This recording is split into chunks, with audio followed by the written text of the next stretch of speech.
Oi gente, tudo bom? Meu nome é Ingrid, eu sou monitora aqui do Master OAB, sou da equipe de conteúdo e hoje eu vou trazer para vocês aqui uma monitoria de ética, né? E o meu objetivo é hoje passar com vocês as novidades que aconteceram em ética nesses últimos tempos. Então, vou trazer as principais inovações do Código de Ética, tá bom? E por que eu acho que isso é interessante a gente estudar? E hoje eu vim trazer isso para vocês. Gente, primeiro que como a gente está falando de coisas novas, e principalmente se tratando de ética, que é uma matéria às vezes pouco falada pela doutrina, enfim, a gente tem muito pouco material escrito sobre esse tema. A gente tem muito pouca questão da OAB sobre esse tema para a gente usar como baliza para o nosso estudo, para a gente usar como forma de guiar o que a gente vai estudar de acordo com o que mais costuma cair. A gente tem uma série de dificuldades porque são coisas novas. Mas são mudanças muito importantes, são mudanças que vão realmente alterar muitos pontos fundamentais dentro da ótica de como a ética é aplicada. Então, porque são alterações mesmo no Código de Ética. Então, como esse material é um material, às vezes, que ainda é pouco falado, esse conteúdo aqui, dessas inovações do Código de Ética, são coisas ainda pouco trabalhadas, que você vai ter pouco conteúdo escrito, pouca questão escrita, eu achei que seria interessante trazer para conversar com vocês. Porque aí vocês não vão, pelo menos, ficar sem nenhum norte, vocês vão ter algum parâmetro para se guiar no estudo disso.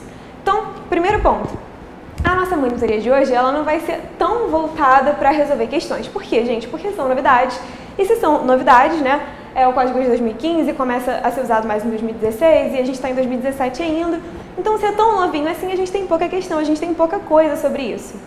Beleza? Então a gente não vai trabalhar tanto com questões. O que caiu de questão eu coloquei umazinha aqui pra gente, mas a gente vai trabalhar mais com esses artigos novos, tentando sistematizar e sempre tendo em mente que a OAB, ela trabalha muito com novidades, assim, não só a OAB, mas os concursos em geral, eles costumam gostar de coisas novas, assuntos novos que estão em voga para cobrar e também com a ideia de que essas coisas aqui podem cair na sua prova e elas estão majoritariamente bem detalhadinhas no novo Código de Ética. Então, se você não está com ele aí na sua mão, pega ele, porque a gente vai usar ele, a gente vai ler os artigos e é importante que vocês marquem, esquematizem, sistematizem os artigos. Por quê, gente? Porque isso é uma coisa que eu sempre repito aqui e eu acredito que não só eu, mas todo mundo que vem aqui falar com vocês bata bastante nessa tecla, que é a questão de que a OAB, ela cobra muito letra de lei na primeira fase. Por quê? Porque a gente está sem nosso código, a gente está vulnerável, choramos, sentindo saudade do nosso vadimeco e a gente precisa ter aquelas coisas que estão escritas nele, na nossa mente, que vão estar escritas no Código de Ética na nossa mente. E às vezes isso está um pouco solto porque a gente está acostumada na faculdade a ter como consultar o código na hora de fazer a prova. Então, às vezes, a gente tem um pouquinho de dificuldade de assimilar essa ideia de que a gente precisa agora começar a ler realmente a lei, sistematizar a lei e decorar o conteúdo legal. Beleza, gente? E aí, com base nisso, então, quem está sem o novo Código de Ética, pega ele, cuidado para você não pegar o antigo sem querer, tá bom? E a gente vai começar a trabalhar esses assuntos. Deixa eu dar uma olhadinha no chat para ver quem está aqui. Então, Jéssica, se você jogar na internet, você vai encontrar uma resolução de 2015. Joga novo Código de Ética, resolução, Jéssica Mendes perguntou. Você vai encontrar, tá bom? E aí, quem ainda não é assinante, a Letícia perguntou, o material é só para assinante, enfim. Renan começou assim, vem pra cá para você estudar com a gente as inovações do Código de Ética. Gente, para quem não é assinante, eu acho que vai valer a pena para você. O nosso curso é super barato. Tem um conteúdo muito bom para um preço super acessível. Então, vem fazer parte da nossa equipe, vai valer a pena, é um convite. E essa monitoria é grátis, eu espero que vocês curtam. Qualquer dúvida, pode falar para mim. A graça da monitoria ser ao vivo é justamente que a gente pode interagir, a gente pode conversar, vocês podem falar eventuais dúvidas que vocês tiverem.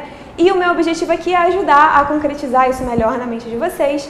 Lembrando que o que a gente vai fazer aqui, talvez em alguns momentos vocês achem um pouquinho maçante, porque a gente vai ter que ficar lendo o artigo um pouquinho. Porque a gente vai estar estudando o Código de Ética, a gente precisa, às vezes, parar e ler um pouquinho ele para entender o que ele quer dizer. Mas, gente, a gente não vai consultar na hora da prova. Então, saber fazer essa leitura juntos vai ser importante. Acompanhem comigo, vocês vão ter acesso ao material. Tá legal? Tem material sim, gente, eu não sei se o material não tá aí embaixo. O Leandro mandou aqui, resolução 2 de 2015, isso mesmo. O Daniel também, meu amigo Daniel, falou aqui, ó, Daniel Souza, Resolução 2 de 2015. Isso mesmo, gente. Então, vamos começar juntos aqui. Pode pôr no slide, por favor.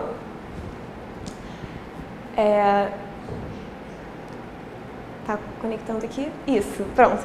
Aí a gente vai tratar do nosso tema, as principais inovações do novo Código de Ética da OAB. Os pontos que nós vamos abordar são esses, que eu também já coloquei no quadro, que vão ser, de novo, o que a gente tem de importante: advocacia pública, advocacia pro bono, publicidade na advocacia, métodos extrajudiciais de solução de conflitos, mediação e arbitragem. Tá bom? Então, esses são os pontos principais que a gente vai começar a abordar agora. Pode voltar para mim, por favor. Gente, é o seguinte: o que a gente precisa ter em mente para a gente começar a compreender esses conceitos aqui que a gente vai ver e para a gente entender essas alterações legislativas? A gente precisa pensar num fenômeno que acontece com a nossa ordem jurídica, que a gente estuda muito em direito constitucional, mas que a gente não estuda só em direito constitucional, como em direito civil, em direito penal. Então é um tema que a gente já está um pouquinho familiarizado, que é a ideia da constitucionalização do direito. O que a gente vai entender hoje é que a nossa Constituição, que há um tempo atrás ela era entendida de forma mais zetética, etérea, distante de preceitos realmente consolidáveis, hoje a nossa Constituição começa a ser vista como algo concreto. E aí diversos autores começam a falar em buscar dar efetividade aos preceitos constitucionais, que a nossa Constituição, quando ela estabelece os princípios constitucionais, esses princípios, embora sejam abertos, embora tenham um conteúdo semântico talvez um pouco difícil de delimitar precisamente, como, por exemplo, o conceito de solidariedade, o conceito de igualdade, o conceito de realmente isonomia, embora sejam às vezes conceitos abertos, difíceis de a gente precisar, eles são conceitos que devem ser postos em prática. Então você começa a perder um pouco aquela ideia de que o legislador ordinário precisaria pegar esses preceitos constitucionais e detalhar eles para então eles começarem a ser efetivados. Não, agora não é mais assim. Agora a gente vai efetivar esses preceitos, a gente vai efetivar isso tanto na atuação dos órgãos públicos, dos órgãos jurisdicionais, quanto na atuação realmente dos advogados. Por quê? Porque os advogados, eles fazem parte do que são consideradas as funções essenciais à justiça. Então, quando a gente começa a olhar a atuação do advogado com essa essencialidade, com essa importância de realmente concretizar e efetivar esses princípios constitucionais, a gente vê que toda a ética do advogado, ela precisa ser orientada e reformada com vistas a se adequar a toda essa tendência moderna de efetivação dos princípios e efetivação dos direitos fundamentais que a Constituição elenca, que a Constituição de 88 elencou de forma tão bonita e realmente buscou dar efetividade para a gente viver numa sociedade mais solidária, mais democrática de fato. Então, quando a gente for ver essas alterações aqui, a gente precisa ter em mente que essas alterações, elas estão muitas vezes, e grande parte delas, centradas em efetivar os princípios constitucionais, centradas em dar realmente efetividade à Constituição. E essa efetividade vai vir não só da atuação dos órgãos públicos, não só no poder da administração pública agindo, mas também a atuação do advogado vai ter que se voltar a essa efetivação. E por isso, o Código de Ética sofreu alterações, foi feito um novo Código de Ética, e ele vai buscar realmente consolidar isso. Óbvio que nem todas as alterações são nesse sentido, mas se a gente já tiver isso em mente, isso vai ajudar a gente a entender melhor de fato o porquê dessas alterações e compreender melhor o que elas buscam efetivar, o que elas buscam trazer, tá bom? Então é óbvio, gente, que olhar para isso daqui vai envolver um pouquinho de decoreba, talvez um pouquinho de você realmente ficar lendo o texto e massificando o texto, mas se você tiver em mente toda essa mudança do nosso ordenamento jurídico no sentido de efetivar os direitos fundamentais, os princípios constitucionais, eu acho que para você vai ficar mais fácil de entender e concretizar na sua mente isso que a gente vai tratar aqui hoje, tá bom? Deixa eu dar uma olhadinha no chat para ver se alguém está com alguma dúvida. Gente, eu vou pedir para eles atualizarem o material. Inclusive, sobre o material que vocês estão perguntando, eu quero até aproveitar para falar com vocês. Eu acabei de olhar aqui no chat que vocês estão perguntando do material. E é o seguinte, eu preparei 2 materiais. Eu preparei para vocês os slides, que eu disponibilizei, e preparei também para vocês um material escrito, que vai detalhar, não vai falar obviamente tudo que eu vou falar aqui, mas vai detalhar um pouquinho esses temas que eu trouxe. Por quê? Porque, como eu falei para vocês, a gente vai ter pouco material disso no livro, pouco material disso disponível. Então, eu achei importante, quando eu estava estudando o tema, fazer um material escrito e eu resolvi disponibilizar para vocês poderem ler depois esse material na hora de estudar para a prova, que eu acho que vai ajudar vocês a entenderem. Mas o principal para vocês nem é a leitura do material, tá? Eu vou ressaltar isso. O principal para vocês é a leitura mesmo do próprio texto legal, tá bom? Mas o material eu fiz para vocês com carinho e eu fiz o material escrito além também do slide. Beleza? Mas então, visto isso, a gente vai voltar aqui pro slide. Estou colocando aqui para vocês o próximo ponto que a gente vai abordar. Pode pôr o slide, por favor.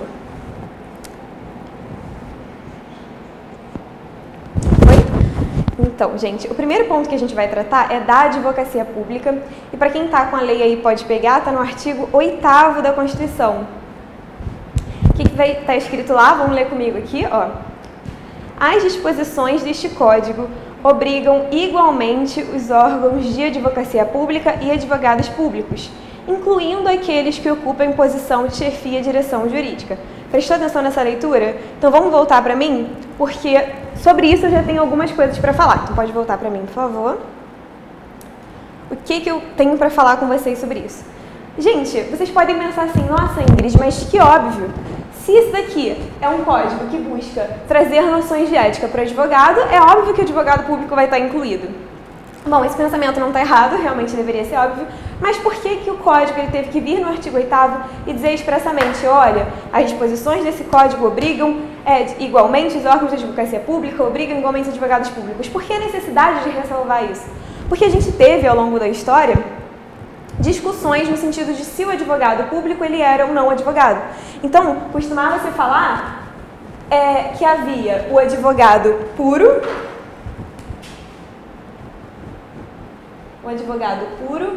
e o advogado público.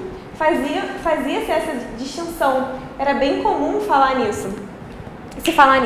Então as pessoas falavam que o advogado público ele era um ser estranho ao verdadeiro exercício da advocacia. Que o advogado público que ele fazia não era de fato advogar, porque ele estaria subordinado ao Estado, então a atividade dele teria comprometida. Então, por diversos anos, já teve até a DIN nesse sentido, salvo engano, vigorou essa discussão no sentido de que o verdadeiro advogado seria o advogado puro e o advogado que não teria vínculo nenhum com o Estado, e o advogado público, nesse sentido, não seria advogado de verdade. Só que acontece, gente, a prática jurídica e a prática da atuação do advogado público fez com que surgisse, de fato, a necessidade de a gente considerar o advogado público como advogado. Por quê? Porque o advogado público ele tem um papel importantíssimo na concretização desses direitos fundamentais, dentro daquele contexto que a gente falou de efetivação dos direitos fundamentais, de efetivação dos princípios que a Constituição traz, o advogado público vai ter uma função importante nisso. E por isso vai ser imprescindível assegurar que esse advogado público ele haja com independência, ele haja com liberdade funcional.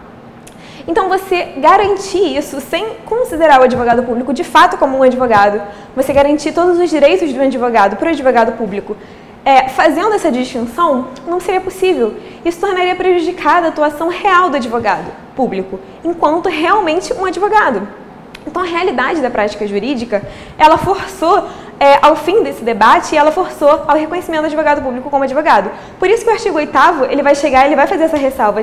Presta atenção, galera, as disposições desse código, elas vão obrigar também os advogados da advocacia pública. Então, vocês que gostam de falar que os advogados públicos não devem ser tratados iguais aos advogados puros, vocês estão errados, vamos esquecer esse papo, acabou a conversa aqui, porque agora o Código de Ética está sendo expresso e falando que obriga igualmente, tá bom?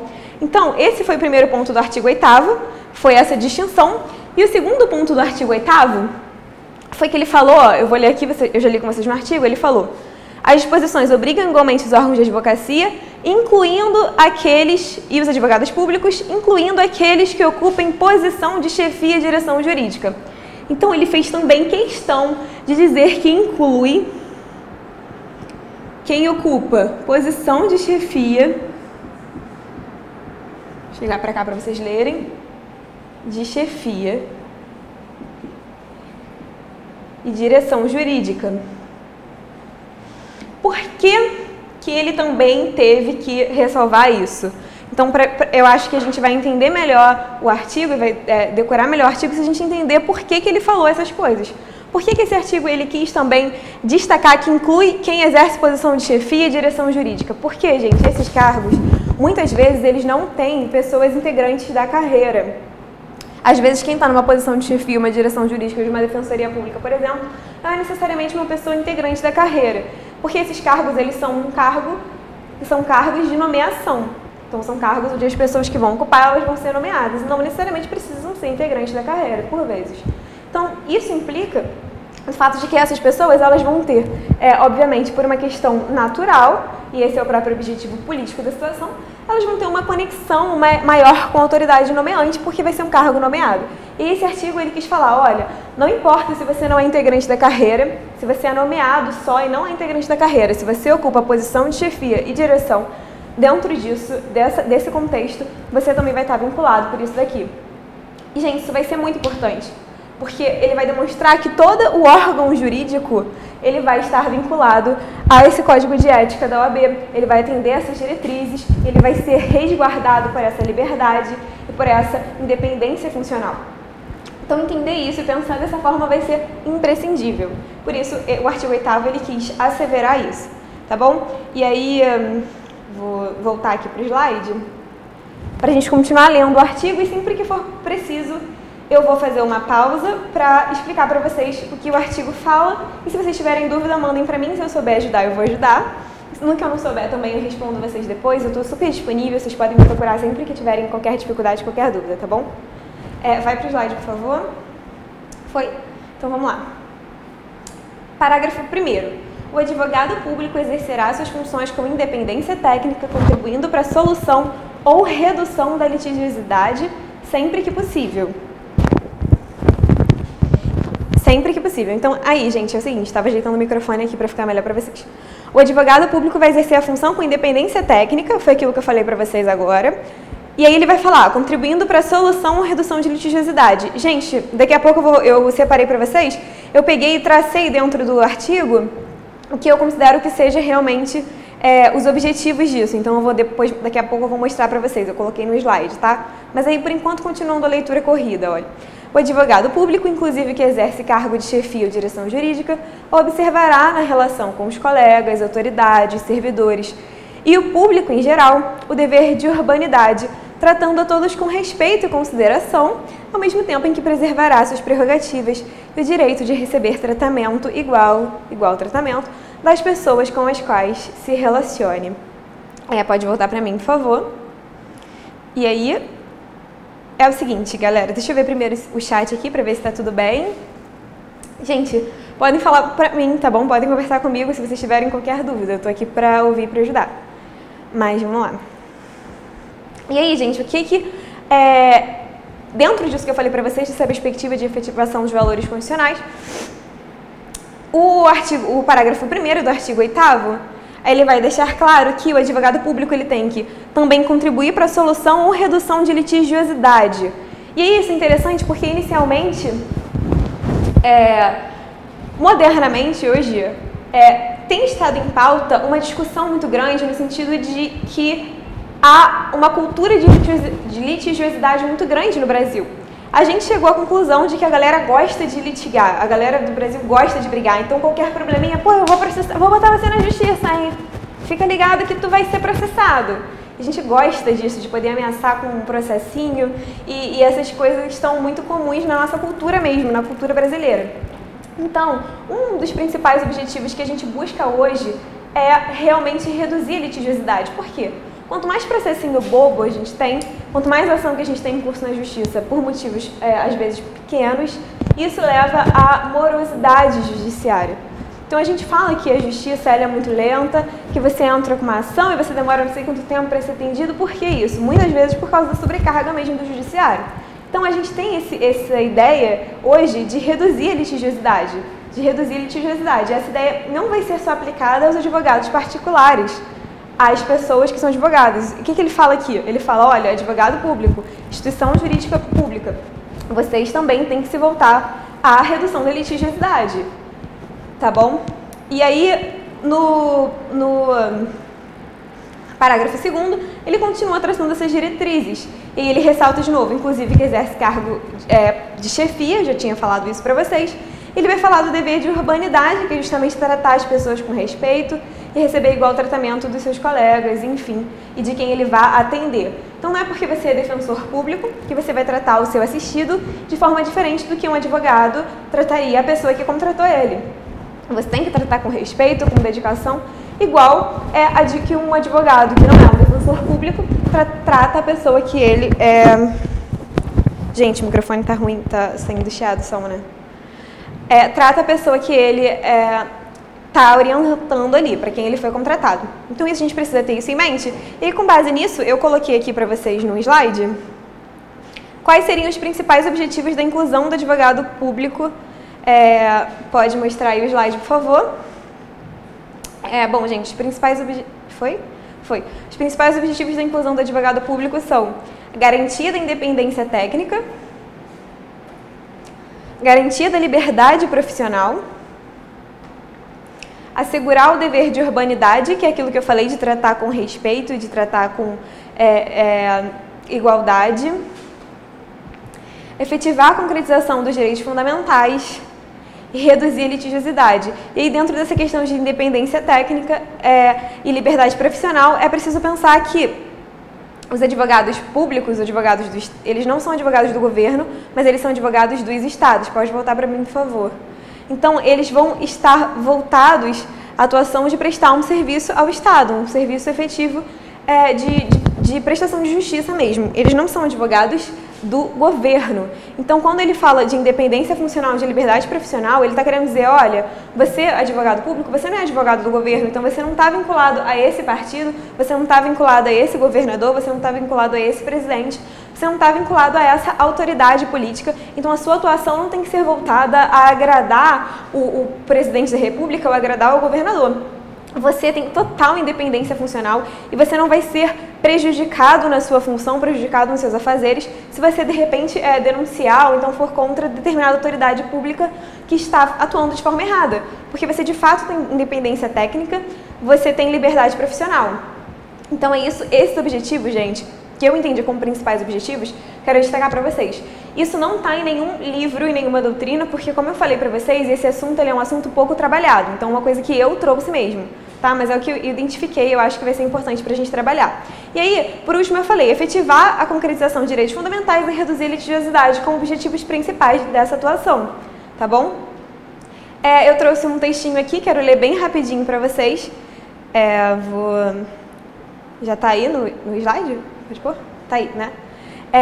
Súmula 2, que diz: a independência técnica é prerrogativa inata da advocacia, seja ela pública ou privada.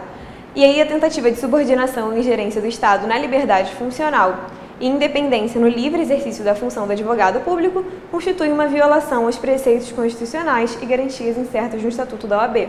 Achei interessante isso. E aí o Binemboim, ele vai falar, o engajamento do advogado público na realização de políticas públicas não é um engajamento político partidário, é essa questão de que ele não está vinculado ao partido, certo? Mas é um engajamento institucional. Então, para que ele possa realizar políticas públicas e mantê-las dentro do quadro da juridicidade, realizar políticas públicas de acordo com o direito, ele tem que ter garantias institucionais e garantias funcionais. Então, o advogado público não é um advogado do governo, é isso que ele fala em síntese. Tá bom? Pode voltar para mim. Gente, alguma dúvida? Tá dando para entender? Independência técnica. O que realmente seria independência técnica, Bárbara? Não tem muita dificuldade nisso, assim. Independência técnica é realmente você poder atuar com o que você aprendeu na faculdade, utilizar toda a técnica que você tem de acordo com seus conhecimentos, e você não vai estar vinculado a determinada autoridade, determinada figura de autoridade daquele estado. Então, se você, por exemplo, é um procurador do estado do Rio de Janeiro, você tem independência técnica de utilizar todo o seu conhecimento jurídico para resolver os problemas que forem colocados na sua mão. Você não precisa ficar tentando agradar ninguém, você não precisa ficar devendo obediência a determinada pessoa. Você tem que realmente efetivar aquilo que você aprendeu, aquilo que você conhece, o seu conhecimento jurídico mesmo. Entendeu? É basicamente isso, não tem muito como detalhar melhor isso. É um conceito simples mesmo, tá bom? E aí, gente, o que eu quero trazer para vocês agora? Uma coisa que eu acho importante detalhar. quem são esses integrantes da advocacia pública? E aí, a gente está ficando com o tempo apertado, porque eu falei muito sobre isso, mas é o ponto que eu achava que tinha mais novidade mesmo para trazer. A gente vai falar, dentro de um quadrinho, que tem os integrantes da advocacia pública estrito sensu. Quem vão ser eles, gente? Vai ser o advogado-geral da União, ele faz parte desse conceito aqui de advocacia pública. Vai ser o advogado-geral da União e os procuradores. Os procuradores do Estado e os procuradores do município. Então, eles vão ser os integrantes, de fato, da advocacia pública, da advocacia... Não vou botar advocacia pública, não. Vou botar assim, ó, advocacia das entidades públicas. Beleza? Então, são os procuradores dos estados e dos municípios e a AGU, a Advocacia Geral da União. A gente vai ter a advocacia da sociedade. Quem vai ser a advocacia da sociedade, que também vai se enquadrar dentro de advocacia pública? É o MP. O MP atua na defesa da sociedade. E a gente vai ter a advocacia dos hipossuficientes. Né? É isso mesmo. A advocacia dos hipossuficientes. Quem é a advocacia dos hipossuficientes? É a Defensoria Pública. Então, essas são as entidades que vão fazer parte desse quadro da advocacia pública, tá bom? E aí, gente, interessante isso, porque cai uma questão sobre isso, então quem souber já vai respondendo aí qual a alternativa. Eu vou botar aqui para vocês rapidinho, no slide, a questão. Quer ver? Vamos lá. Foi? Foi mal, a gente tá com um probleminha aqui do slide. Não está indo? Bom, o slide não está indo, então eu vou ler a questão para vocês, prestem atenção então, tá bom? Que quando for aí você me fala. Foi? Não? Bom, eu vou ler a questão aqui para vocês, que a gente está com um probleminha no slide. Olha só. A multiplicidade de opções para a atuação do advogado desenvolveu o ramo da advocacia pública. Está escrito lá na questão, acompanha comigo. À luz das normas do Regulamento Geral do Estatuto da Advocacia e da OAB, nela podem ser integrados ou a, exceto. Então, aqui está falando basicamente assim, quem pode ser integrado na advocacia pública? Ele dá opção A. Ele fala, podem ser integrados estes, exceto, aí ele vai dar uma listinha. Opção A, ele fala, advogado-geral da União. Você já saberia que o advogado-geral da União você não ia marcar porque ele de fato faz parte. E aqui está falando exceto, a questão fala exceto. Então, você já não marcaria ele. Opção B, defensor público. Você também já não marcaria porque você acabou de aprender que o defensor público ele é quem vai fazer a advocacia dos hipossuficientes. Ele faz parte também. Advogado, o procurador de autarquia. E advogado, sociedade de economia mista. A resposta é a letra D, que vai ser o advogado de sociedade de economia mista. Que a sociedade de economia mista, ela é um órgão que ele não necessariamente faz parte da administração pública direta. Então, a sociedade de economia mista seria essa resposta e a gente tentaria juntos acertar. Eu estou com um probleminha no slide, então eu não passei essa questão para vocês agora, tá bom? Mas vocês vão ver que tem ela no material bonitinho e qualquer dúvida depois a gente conversa sobre isso. Então, gente, eu tô lendo aqui o... Gente, muito obrigada, tá? Quem tá gostando. Obrigada mesmo. Qualquer dúvida podem falar também, tá bom? Então, vamos lá. Próximo ponto que eu quero tratar com vocês, agora com alguma dificuldadezinha do fato a gente estar sem slide, mas vamos ter paciência que a gente vai conseguir trabalhar tudo, tá bom? E aí depois vocês têm acesso ao material, é só baixar aí, então a gente supra essa falta do slide por hoje. Resolveu? Ainda tá ruim? Resolveu? Depois eu tento de novo, tá.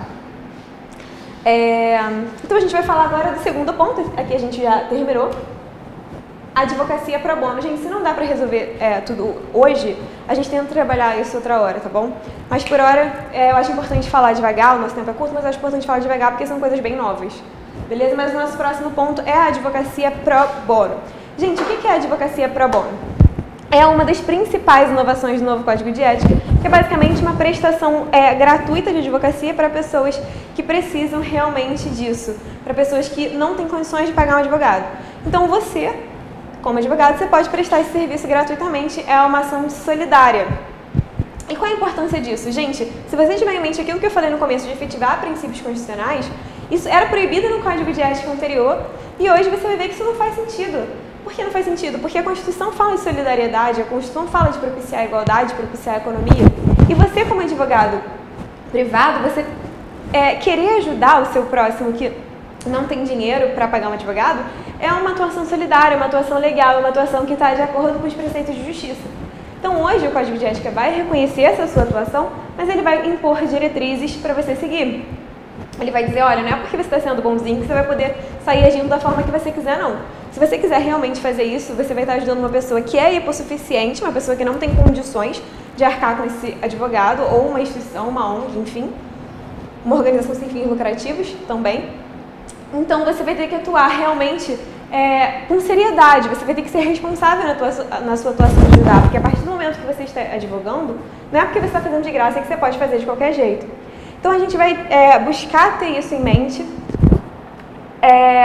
para observar a advocacia pro bono. Embora você esteja fazendo uma coisa boa, que a advocacia pro bono é isso, olha, eu como advogado quero prestar esse serviço de graça para alguém que precisa, eu preciso fazer isso de acordo com valores de justiça, então eu preciso levar a sério o que eu estou fazendo, eu preciso garantir isso. Vamos ver se o slide está funcionando? Porque lendo o artigo isso vai funcionar melhor pra gente, tá? E aí, gente, só uma coisa.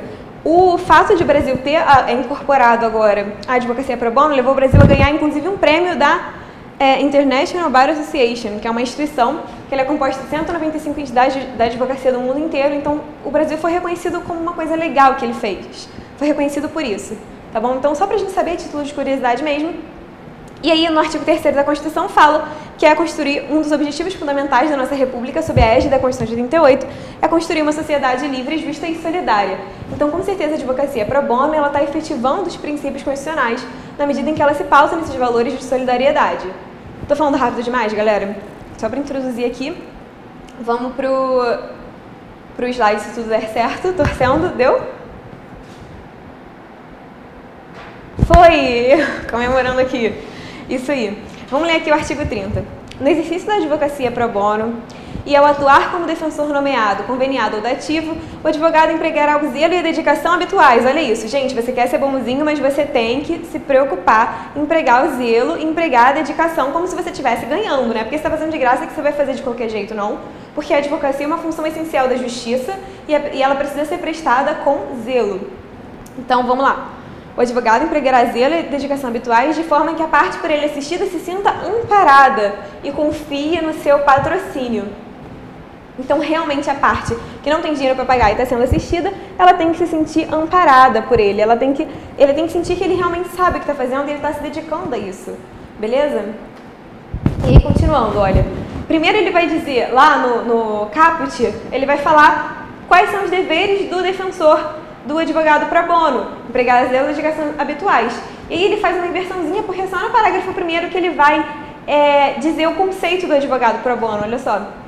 Considera-se a advocacia pro bono a prestação gratuita, eventual e voluntária de serviços jurídicos em favor de instituições sociais sem fins econômicos e aos seus assistidos, sempre que os beneficiários não dispuserem de recursos para a contratação de profissionais. Então, esse é o conceito que ele dá aqui. A gente vai destrinchar esse conceito melhor daqui a pouco juntos, mas ele aqui no parágrafo 1º traz o conceito de advocacia pro bono. A advocacia pro bono pode ser exercida em favor de pessoas naturais que, igualmente, não dispuserem de recursos para, sem prejuízo do próprio sustento, contratar advogado. Então, aqui o parágrafo 2º complementa o parágrafo 1º, porque o parágrafo 1º disse que ela seria exercida em favor de instituições sociais sem fins econômicos e aos seus assistidos, e agora o parágrafo 2º diz, olha, podem ser também pessoas naturais que também não tenham recursos para contratar um advogado. Em parágrafo 3º, a advocacia pro bono não pode ser utilizada para fins político-partidários ou eleitorais, nem beneficiar instituições que visem a tais objetivos ou como instrumento de publicidade para captação de clientela. Gente, volta para mim, por favor, até que eu quero até falar isso olhando para vocês. Olha só, é muito importante isso, gente. O que o parágrafo 3º diz é: eu, Ingrid, quero ser vereadora do Rio de Janeiro aqui e tal. E aí, para isso, eu, como sou advogada, eu tive uma ideia brilhante. Eu vou ajudar uma ONG e aí eu vou falar assim, olha como eu sou boazinha, eu ajudei uma ONG como advogada, votem em mim que eu sou boa, eu ajudo as pessoas. Pode isso? Ajudei de graça pela advocacia pro bono, então quero ser eleita? Não, gente, não pode. Porque o parágrafo 3º deixa claro, você não pode utilizar para fins político-partidários e eleitorais. Você não pode beneficiar essas instituições que atendam... Então, tem uma instituição, uma ONG, que é voltada a ajudar o político X, é uma ONG do político X. Eu posso oferecer meu serviço de advocacia porque eu estou apoiando esse político, porque esse político é meu marido, sei lá? Não, também não posso.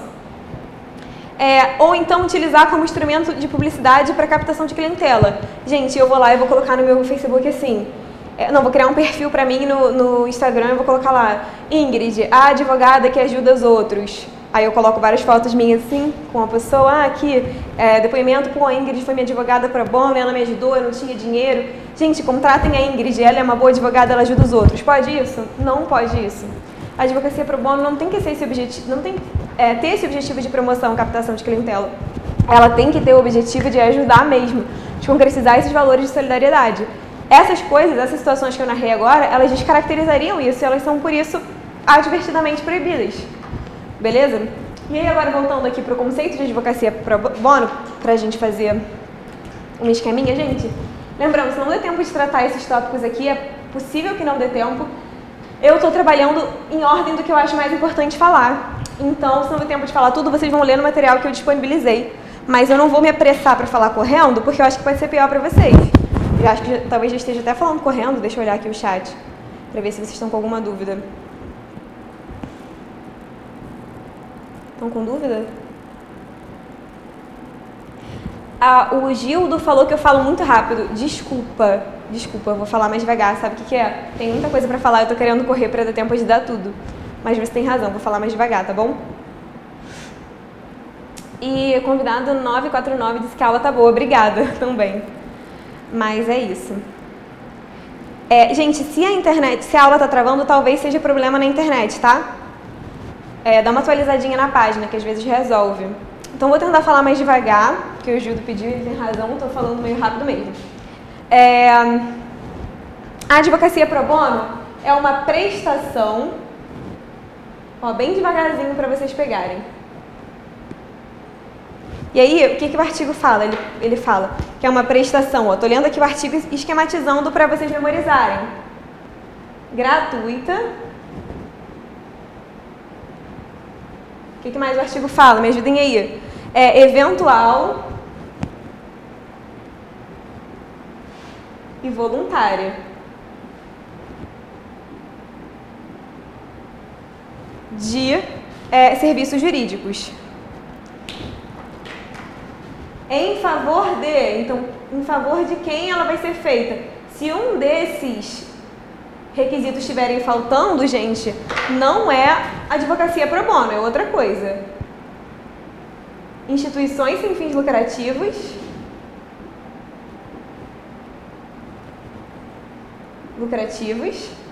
ou seus assistidos. Então, quem são esses seus assistidos? São os assistidos das instituições sem fins lucrativos.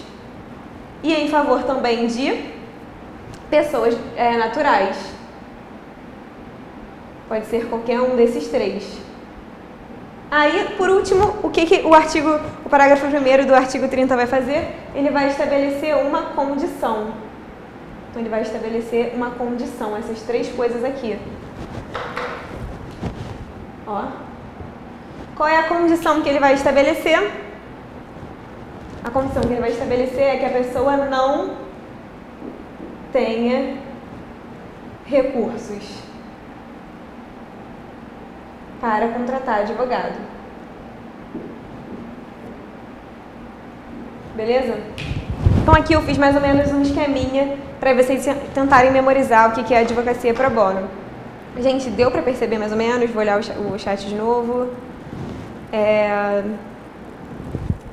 Gente, a Aline pediu aqui para falar sobre algumas ADINs. Aline, eu vou fazer o seguinte, hoje não vai dar tempo, porque eu tenho algumas coisas para falar aqui, e também eu não pesquisei exatamente sobre essas ADINs para trazer para vocês, mas a sua dúvida é ótima, então eu vou me comprometer a preparar um material sobre isso explicadinho para vocês, ou então para estudar, para depois responder. Depois eu vou comentar meu Facebook no chat para vocês me perguntarem e a gente conversa sobre isso depois. Agora não vai dar tempo, porque eu estou tentando trazer uma questão mais detalhada sobre o que a OAB cobra, e a OAB ela cobra muito letra de lei, às vezes ela não foca tanto na jurisprudência, tá bom? Então, por hora, eu vou falar sobre isso daqui, mas depois a gente pode conversar melhor sobre a sua dúvida.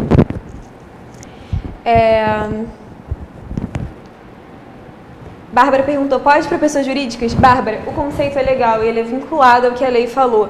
Então, tem que ser só isso daqui. Pessoa jurídica pode, desde que seja uma instituição sem fim lucrativo. Então pode, mas tem que ser uma instituição sem fim lucrativo. Ou os assistidos enquanto pessoas físicas dessa instituição. Tá bom? Então, fora isso, se for uma empresa da minha mãe que está passando dificuldade, tem fins lucrativos? Tem.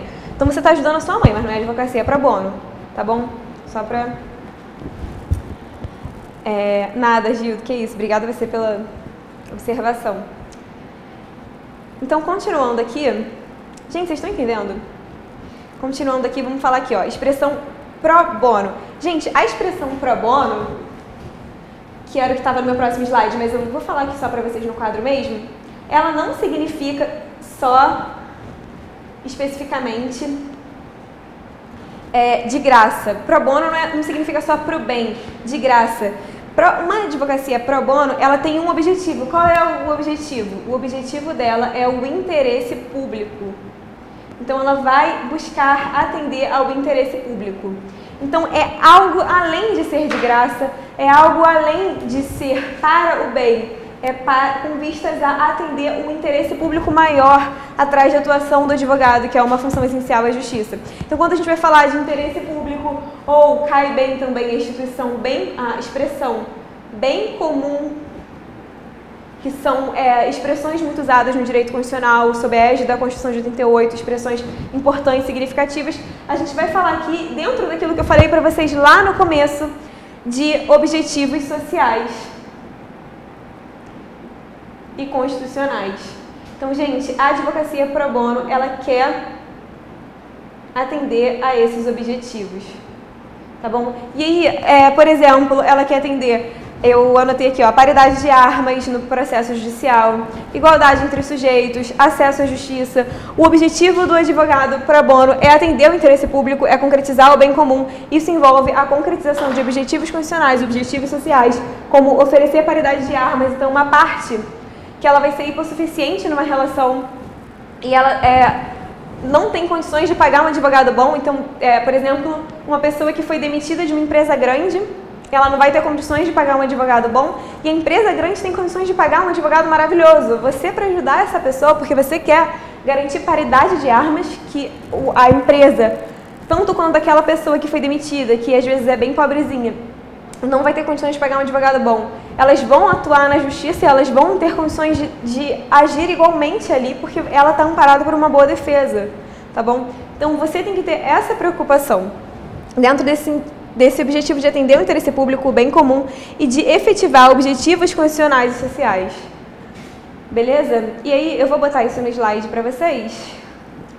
Um próximo ponto, que é uma diferenciação importante para vocês terem em mente. Foi? Foi, então vamos lá, ó. A advocacia pro bono, ela é diferente do que dispõe o artigo 5º da Constituição, no inciso 74, porque o artigo 5º no inciso 74, ele fala da... Microfone de novo. Meu cabelo cai na frente do microfone, foi mal, gente. Vou prender na próxima. Ele fala que o Estado prestará assistência jurídica integral e gratuita. Olha quem prestará? O Estado.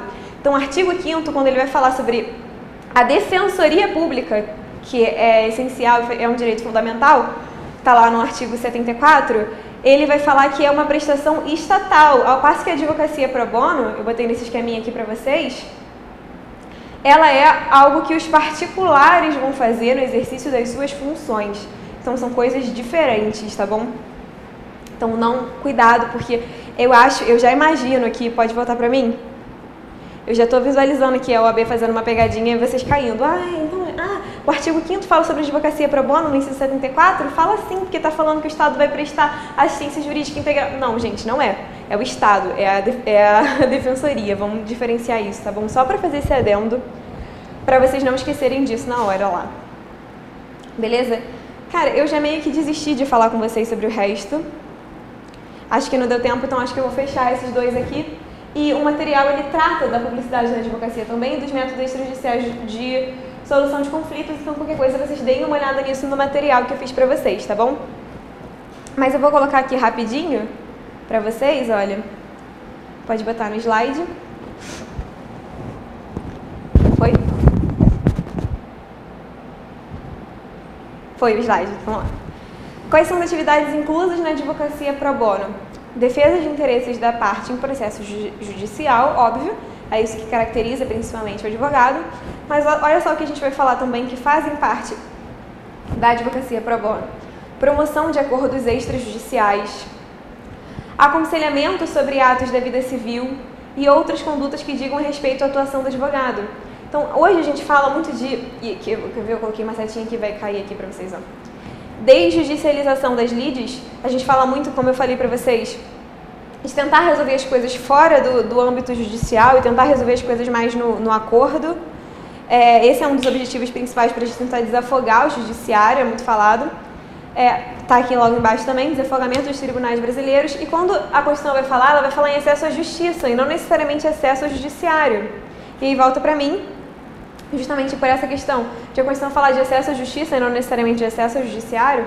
A atuação do advogado pro bono não é só a atuação no sentido de ir ao judiciário e defender o cliente, mas é a atuação de aconselhar sobre atos da vida civil, é a atuação de promover acordos extrajudiciais fora do âmbito judicial, justamente porque isso também faz parte da atuação do advogado comum e vai fazer parte da atuação do advogado pro bono. Tá bom, gente? Falta ainda um pouquíssimo tempo. Então, o que eu vou fazer aqui com vocês? Vocês estão com alguma dúvida?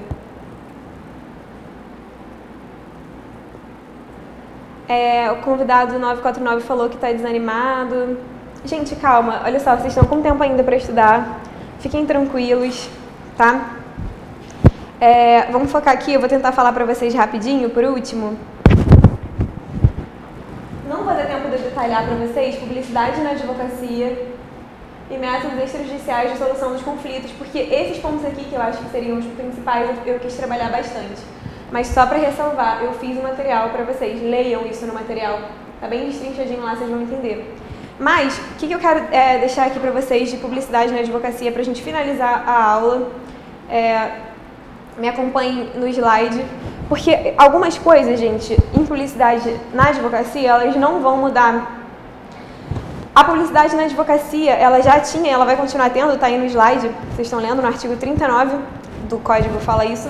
Ela tem um caráter meramente informativo, então ela tem que primar pela descrição e sobriedade, não pode configurar a captação de clientela ou mercantilização da profissão.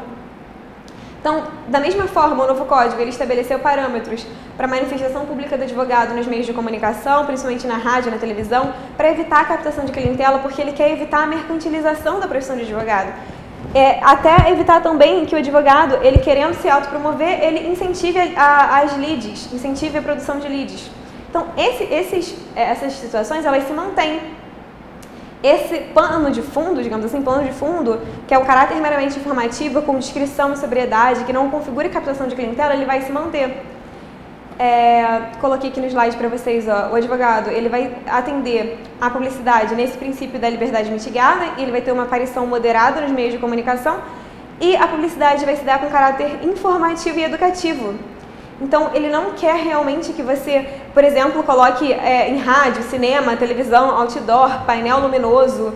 Vai ser vedada a publicidade nesses meios, porque seria uma forma de mercantilização da profissão. E se é uma profissão que visa atender a função essencial da justiça, ela não pode ser uma profissão mercantilizada.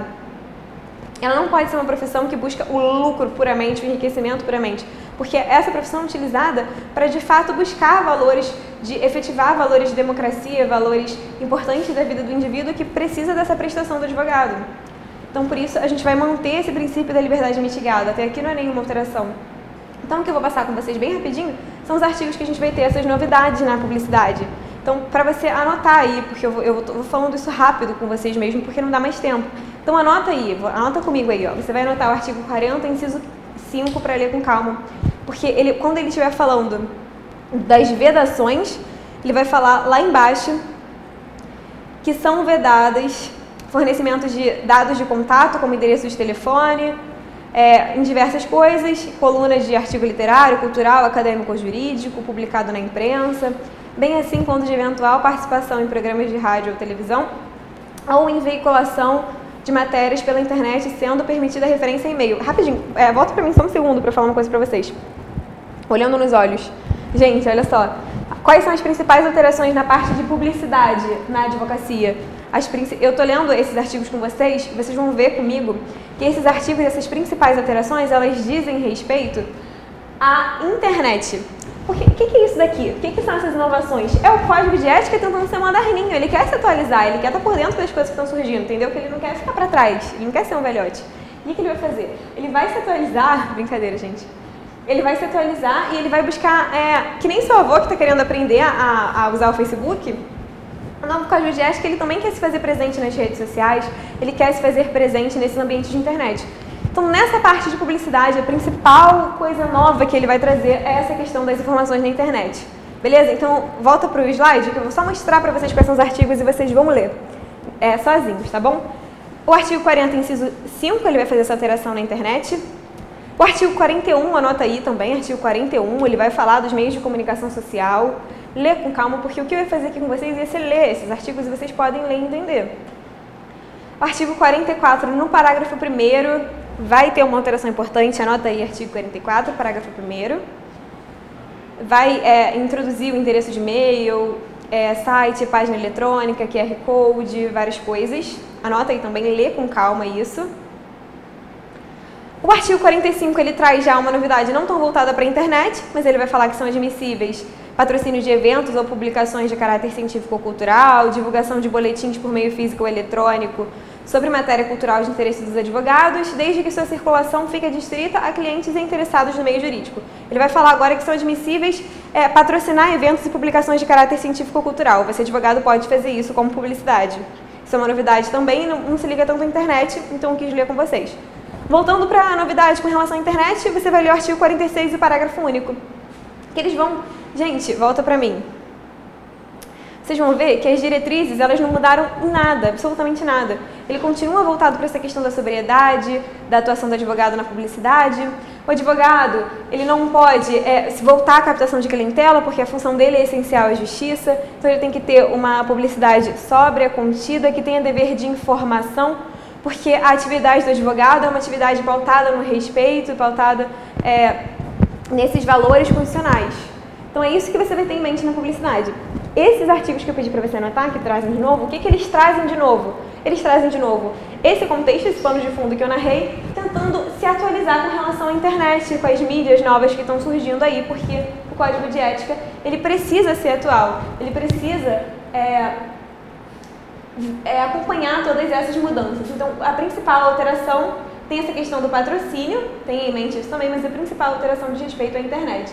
Gente, vocês vão ler com calma esses artigos, por favor, vai ser importante para vocês, tá? Deixa eu ver aqui o... Gente, olha só, eu tô vendo que vocês estão meio desesperados, então eu vou finalizar. Vocês estão conversando pra caramba aí no chat sobre a situação de vocês. Gente, calma, vocês estão falando que estão errando muito em algumas coisas. Enfim, o que eu posso falar pra vocês quem está estudando pelo nosso curso, quem não está, venha, porque os seus problemas vão ser resolvidos, brincadeira, mas tenho certeza que vai te ajudar muito. Mas quem está estudando, vocês têm acesso às aulas, têm acesso a material bom. Qual é o segredo para vocês? Separem um tempo de estudo por dia para se dedicar. Cumpram um plano de estudo de vocês com diligência. Façam bastante questão, tentem fazer como se fossem simuladinhos mesmo, tipo resolver a questão no tempo de prova, marcando direitinho. Errei tantas questões de constitucional, estou com mais dúvida em constitucional. Cara, pega e fica lendo os artigos da Constituição, assiste os módulos do curso de Constitucional. Vocês vão entender e vocês vão melhorar e vocês vão conseguir. A OAB não é por concorrência, então você não precisa saber mais que o seu amigo, você só precisa se sentir seguro. Para isso você precisa estudar com paciência, cumprir o seu plano de estudos com diligência. Tá? Então fiquem tranquilos, Jade, não fica preocupada com o Constitucional, você vai conseguir.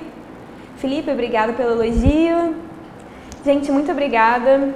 Então eu quero terminar. Infelizmente, eu não consegui tratar tudo com calma. Eu trouxe muita coisa mesmo, fui meio afobada, porque eu queria realmente ajudar vocês nesses pontos. Mas eu vou repetir. Pega o material que eu disponibilizei para vocês. Lê, porque vai ajudar muito, tá bom? E, gente, obrigada porque vocês prestaram atenção. Eu gostei muito de participar com vocês. Espero que a gente tenha outras oportunidades de conversar.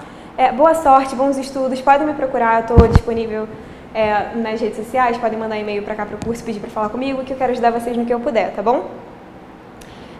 Boa sorte, gente. Beijo, tchau, até a próxima.